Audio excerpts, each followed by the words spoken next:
What up, y'all? Welcome to Be Real with D-Real, where edutainment is what I do. It's Saturday, and we're going at it again with a movie review. And we're going to be reviewing the much anticipated Eternals, spoiler free.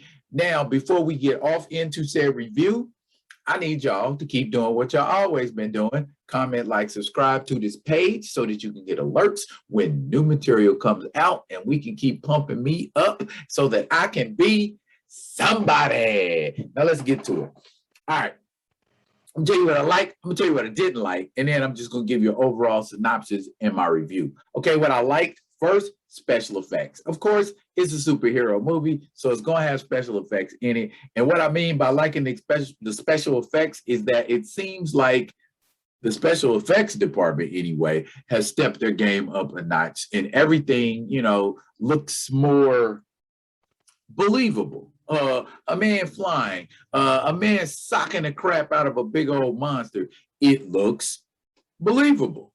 Okay. And for those of you that don't know, the Eternals are an offshoot of, well, at least in the comics, they are an offshoot of humanity that is very long-lived and in some instances have been worshipped as gods. The movie version of the Eternals, though, places them as more alien than an offshoot of humanity. I guess that works in the scheme of things. But I always make videos about the liberties that Marvel takes with their canon, or the MCU takes with the comic book canon. And this is just another example of tweaking it and twisting it so that it's something else. Again, cinematography is something I liked about this movie. There were big sweeping scenes over big, beautiful areas, the Canary Islands. There's some scenes in London that are really sprawling and beautiful. Overall, it's a beautiful looking movie. There's no doubt about that. MCU tie-ins, you got MCU tie-ins galore in this movie. I don't want to give a whole bunch of them away, but as you've already seen in the preview, you got your man, Dane Whitman, who we all know eventually becomes the superhero known as the Black Knight, and also is in a relationship with Cersei. That dynamic of that relationship that Cersei has with Dane Whitman, and that relationship that she has with another individual in the movie, is also kind of deeply examined and love over a couple thousand years. These guys they're very long lived. They've been around for 7,000 years. I think there are some things one should know by 1,000 years, or even by 2,000 years. There's potential for a lot of comic book based storylines to occur through this Eternals movie if Nate Moore and Kevin Feige don't screw it up. Y'all claim to know y'all comics, Nate Moore and Kevin Feige. It's not broken. Stop trying to fix it. The things I did not like about this movie. First, I'm not going to say I didn't like the runtime, because Eternals clocks in at about 2 hours and 30 minutes plus. If you're going to be a 2 hour and 30 minute movie, you need to be doing things in a 2 hour and 30 minute movie that maintain my attention. When we go off into all of these little flowery, colorful little flashbacks about why what it is, I get it. It's a necessary evil because it's part of the story arc. And because Chloe Zhao is telling this story out of context chronologically, it makes you have to piece all of that together in your head rather than watch it occur linear. And in a 2 hour and 30 minute plus time frame, that can be very vexing to the little brain cells. Secondly, Marvel Studios, what in the heck is wrong with y'all when it comes to making discernible villains? Villain distortion right away. That Marvel already has a chronic problem with making good villains. You got maybe like 5 good villains out of 26 movies. That's not a good average. There shouldn't be a question of who's the villain. If that was the type of movie you were going for from the rip, to make, everybody have these dual philosophies concerning their beliefs, and sometimes these philosophies drive questionable actions, at least for heroes. Okay, and then we're finding out that there's a bigger picture going on with this movie, and that further distorts who is the villain in this movie. Out of like 26 movies, you've got like maybe 5 discernible, memorable villains, that you don't murder off. Other than Loki and Killmonger,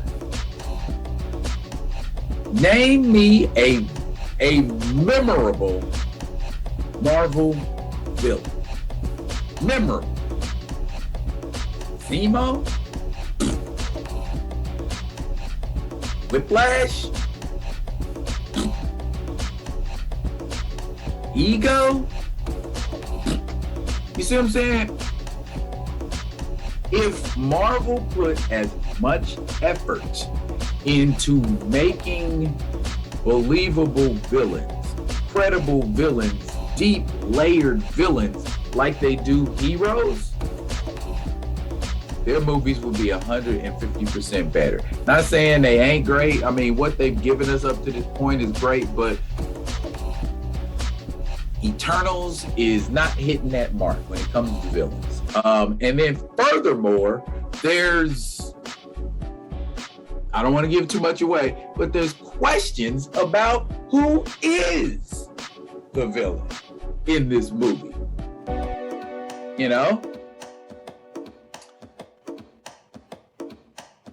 Why does Marvel need death, or a death to occur to perpetuate a story? That works with martial arts movies, okay? That works with Westerns, because the driving idea behind Westerns and martial arts movies is usually vengeance of some type, shape, or form. Superhero movies should not revolve around revenge. Eternals overall just it drew itself out. Great performances by an ensemble cast, but if I was to say something like, what makes the character of Makari tick? That's the deaf speedster. What makes her tick? What's her motivation? What's she all about? Gilgamesh. What's Gilgamesh's motivation? What's he all about? Who is he? You know what I'm saying? It's just kind of like to give us this cookie cutter prototype of Eternals and focus all of the attention seems to be focused on Cersei and Icarus, and everybody else is just kind of a supporting cast member in the Cersei and Icarus show. I enjoy Cersei. I like Cersei as a character in the comics. Cersei here has kind of been reduced to, I don't know, this insecure, emotional bundle of Eternal. I guess that's the best way to describe it. Whereas in the comic books, she's more this freewheeling, hedonistic, fun-loving type of gal. I would have loved to enjoy seeing that Cersei versus this not sure, insecure about who she is Cersei. the character that's supposed to be in the role of a villain, not engaging at all. I mean, the character literally evolves on screen. And then what we get is kind of like, is that a villain? Is that not a villain? It's not a character per se. So help me understand what it is that this movie is trying to achieve. It's another puzzle piece in the Marvel line of films, but as far as how it's going to figure and fit in, we'll see that later on. But right now, once again, we have been beset with opposing philosophies, opposing ideas, and now there's an existential crisis for the Eternals, at least at the end of this movie, it seems to be. But overall,